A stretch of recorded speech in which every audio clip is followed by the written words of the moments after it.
오늘 이렇게 중앙루터교회 교우 여러분들과 함께 말씀을 나누게 되어서 기쁩니다. 제가 2014년에 타교단 방문이라는 행사를 통해서 이곳 중앙루터교회에 와서 처음 여러분과 함께 예배를 드렸는데요. 그때의 그 신선한 충격을 지금도 기억합니다. 오늘 이제 오랜만에 오면서 다시 그 예배 실황을 제가 좀 들여다보고 준비를 했는데 오랜만이다 보니까 좀 당황을 해서 아까 다현이한테 큰 도움을 받았습니다. 찬송가 이외에도 필요한 것이 있었는데 제가 그것을 잊었었어요. 근데 이제 그 후에도 제가 몇 번인가 방문할 기회가 있었고, 오늘 또 이렇게 저와 여러분이 교단의 차이와 또 그 외 여러 차이를 넘어서 함께 고백합니다. 예수는 우리의 왕이십니다. 라고요. 저는 지금 일본 가고시마에서 선교 사역을 하고 있습니다. 가고시마는 일본에서도 가장 남쪽, 오키나와를 제외하고는 가장 남쪽의 끝에 위치해 있습니다. 일본은 47개의 행정구역으로 나뉘는데요. 가고시마는 그 중에서도 가장 낙후되고 보수적인 곳이라는 소문이 나 있습니다. 먼저 제가 가고시마에 건너가서 한창 언어를 배우고 그 문화를 익히려고 애쓰던 시기에 있던 경험담을 하나 말씀드리고 싶어요. 하루는 제가 이렇게 시내를 걷고 있었는데 한 교회가 눈에 띄었습니다. 일본도 의외로 교회들이 꽤 있는데요. 자세히 봤더니 제가 속한 교단, 그러니까 예장통합 그 교단과 우호관계를 맺고 교류가 있는 교단이었습니다. 반가운 마음에 교회 사무실에 가서 담임 목사님을 좀 뵙고 인사를 드리고 싶습니다. 이렇게 좀 말씀을 전해달라고 부탁을 드렸어요. 잠시 후 담임 목사님이 이렇게 나오시길래 제가 얼른 명함을 드리면서 한국에서 온 선교사 누구입니다 하고 인사를 드렸습니다. 그런데 그분이 명함을 이렇게 들여다보면서 대답한 그 말이 아주 충격적이었습니다. 당신이 선교사라고 해도 제가 그걸 어떻게 믿습니까? 당신은 아직 말이 능숙하지 않은 때였는데 갑자기 머릿속이 하얘지면서 말이 더 더듬더듬 어눌해지기 시작했습니다.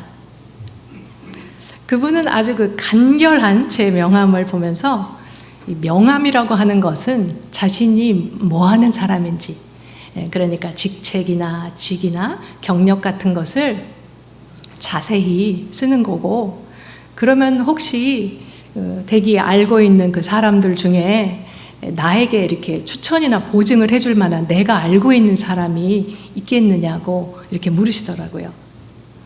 저는 그제야 정신을 차리고 사전 연락도 없이 이렇게 불쑥 방문한 것이 실례고 정말 그 실수였다고 말하고 급히 자리를 떴습니다.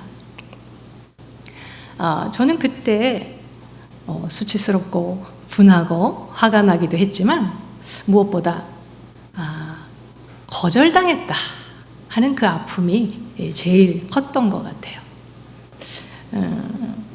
저는 일본이 좋아서 왔고 일본 분들과 함께 하려고 왔는데 일반인들에게 거절당하는 거는 뭐 준비를 했었고 마음의 준비를 했었고 전혀 괜찮은데 교회에서 문전박대를 당하니까 그 충격이 더 크더라고요. 그 후에도 여러 경험들을 통해서 이 땅 일본에서 우리 선교사들은 초대받지 않은 손님인가 하는 그런 질문들, 그런 실감들을 하면서 살아왔습니다.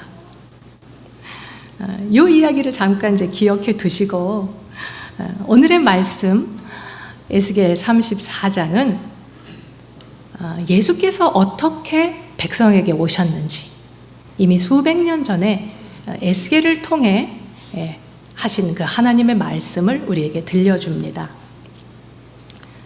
교우 여러분들 중에 이 에스겔서가 굉장히 읽기 어려운 책이다라고 생각하시는 경향이 좀 있으신 것 같은데, 하지만 우리는 에스겔 34장에서 복음서들의 아주 익숙한 비유와 이야기들을 볼 수 있습니다.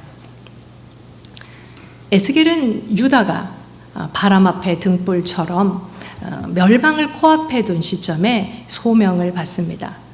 당시 유다의 왕은 시드기야였고 바빌론으로부터 정치적, 군사적 압박을 심하게 받고 있었습니다. 근데 에스겔은 그 이전에 이미 여호야긴 왕과 함께 바빌론의 포로로 끌려간 사람들 중에 한 사람이었고 제사장이었죠. 고대 근동에서는 왕을 목자로 비유하곤 했습니다. 그러니 에스겔 34장 8절에 오늘 같이 읽지는 않았지만 8절에 목자가 없다라는 표현은 왕이 존재하지 않는다, 혹은 왕이 있어도 아무런 힘이 없고 제대로 된 왕의 역할을 수행할 수 없다는 소리입니다. 그리고 좀 더 넓은 의미에서의 목자인 선지자, 제사장, 정치가, 그리고 장로들도 있으나 마나한 존재라는 얘기입니다. 아니, 있으나 마나한 것이 아니라 그 정도가 아니라 다만 포악으로 다스리고 있음을 34장의 앞부분에서 통렬하게 비판합니다. 그리고 마침내 하나님이 나타나십니다. 오늘 함께 읽은 것이 11절부터 16절까지인데요. 그 1절부터 앞부분을 조금 훑어보시면 좋으실 것 같아요. 당신의 양을 먹이라고 맡겼더니 자기만 먹는 목자들에 대해서 하나님이 진노하십니다.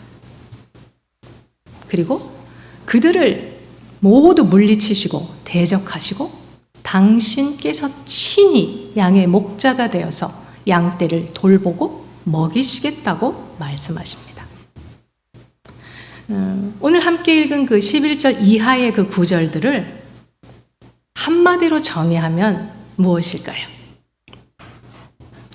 자기의 양떼를 찾고 찾아서 자신이 친히 돌보고 먹이는 그 목자의 그 모든 것들, 한마디로 얘기하면 선한 목자입니다. 그러니까 선한 목자로 오신 예수는 그저 따뜻하고 친절한 양을 잘 돌보는 착한 목자라는 의미가 아니고, 그가 왕으로서 대적에게서 당신의 백성을 되찾아오시고 당신께서 친히 돌보고 먹이시며 급기야 그 왕적 권위의 행사로서 자신의 목숨까지도 버리신다는 그런 깊은 의미를 가진 예언의 실현인 것입니다. 그러나 사람들은 자신들의 왕을 몰라봅니다. 예수께서 내민 명함을 들여다보고 이렇게 말하죠. 당신이 그리스도라면 밝히 말하시오. 당신이 그리스도라면 표적을 보이시오. 그건 자신들이 기대하던 왕의 이미지와 맞지 않았기 때문이죠. 백성들이 원한 것은 정치적 압박에서 자신들을 해방시켜주고 어찌됐든 먹고 살 걱정이 없게 해줄 그 왕을 기다리고 바랬지만 빌라도 앞에서 신문 받는 그 모습을 보면서 자신들의 왕이 아니라고 판단합니다. 그렇게 거절받은 왕은 십자가에 매달립니다. 하지만 예수께서는 이미 수백 년 전부터 선지자와 여러 말씀들을 통해서 소개되고 초대받은 그들의 왕이셨습니다. 초대받지 않은 손님이 아닙니다.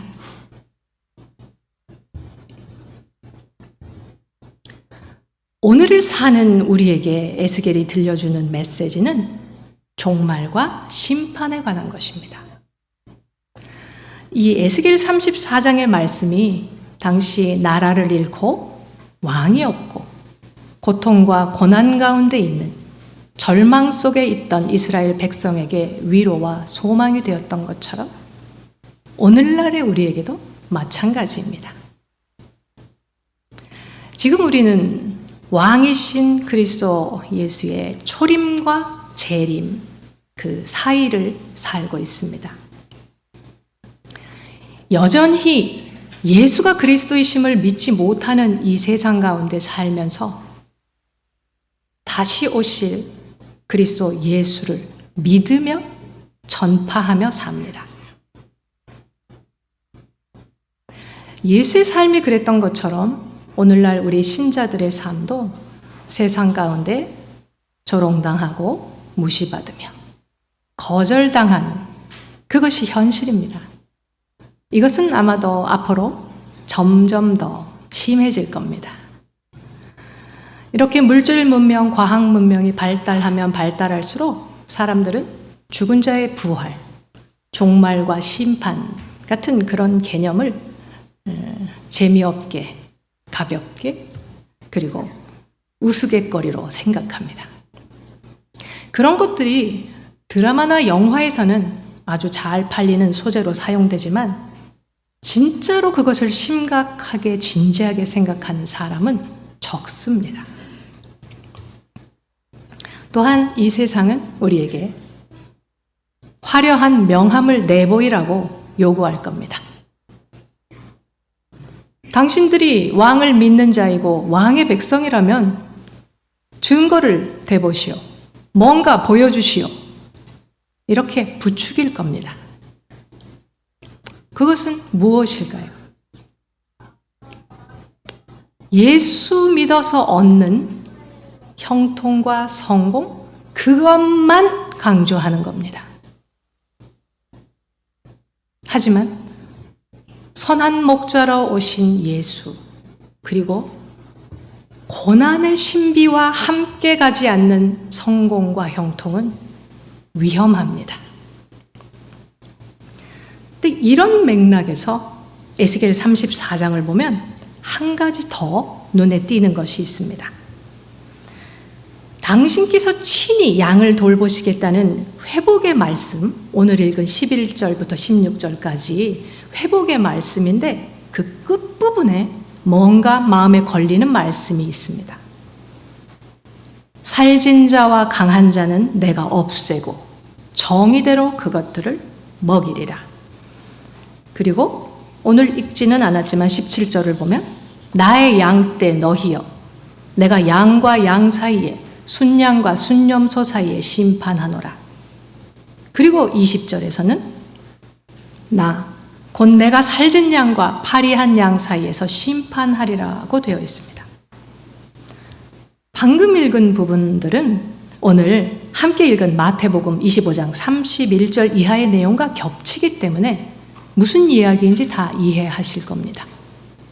그런데 에스겔 34장에서 한 걸음 더 나아간 것은 여기서는 양과 양 사이에 심판하신다는 것입니다. 하나님이 당신의 양떼 사이에서 하시는 심판은 하나님의 교회를 향한 심판입니다. 하나님의 심판이 하나님의 집, 하나님의 교회에서부터 시작된다는 것은 참으로 옳은 말씀입니다. 이 세상만 화려한 명함을 요구하는 것이 아닙니다. 교회 안에서조차 성공과 형통만이 강조되고 그것을 위해서 경쟁도 마다하지 않으며 고통받는 형제를 돌아보지 않은 책임을 하나님은 결코 간과하지 않으십니다.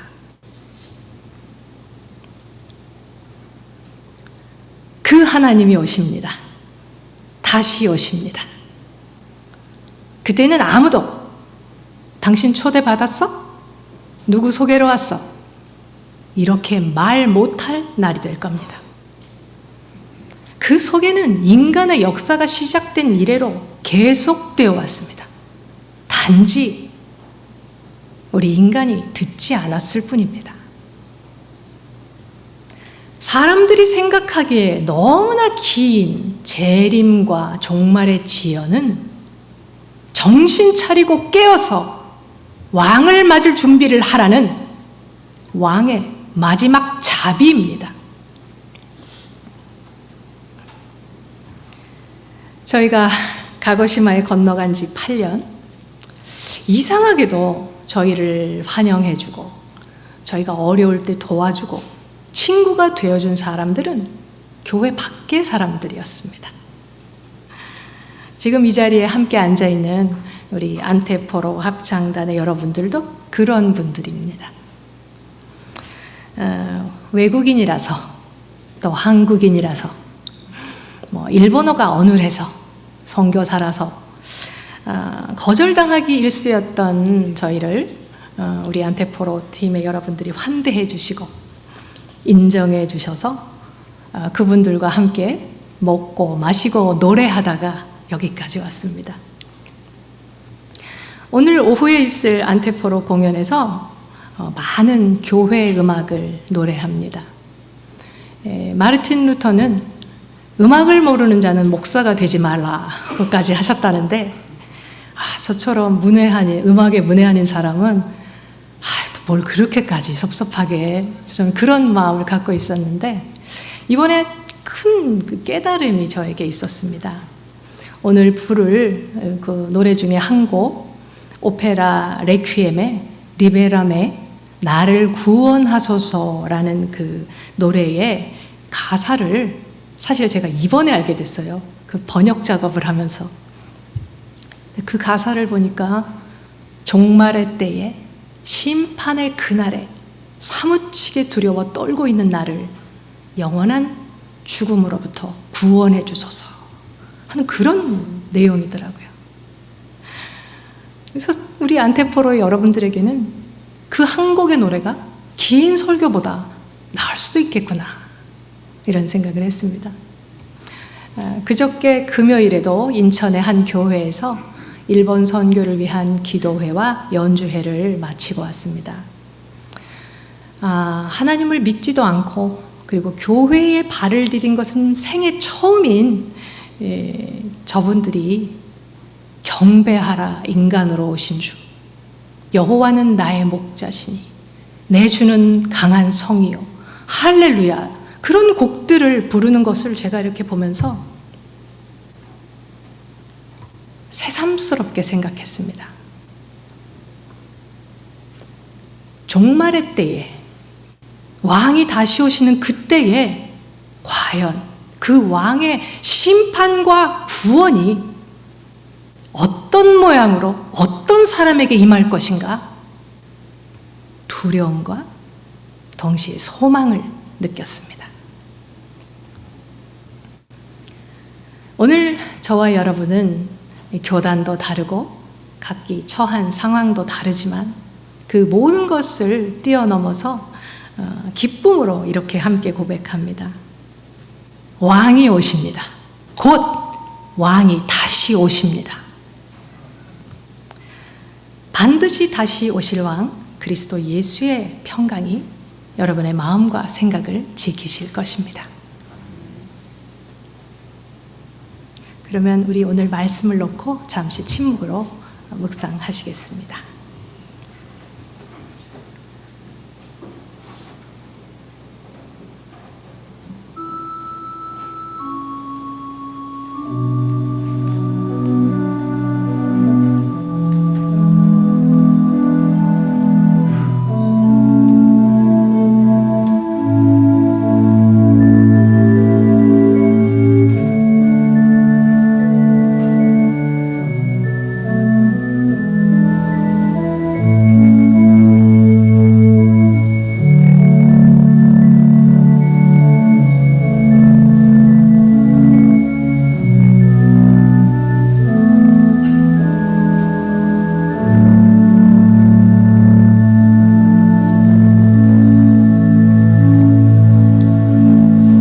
하나님, 우리가 두려움과 또 소망 가운데 기다립니다. 우리 왕 그리스도 예수를 속히 보내셔서 우리를 구원하소서. 예수 그리스도의 이름으로 기도드립니다. 아멘. 이제 다 같이 봉헌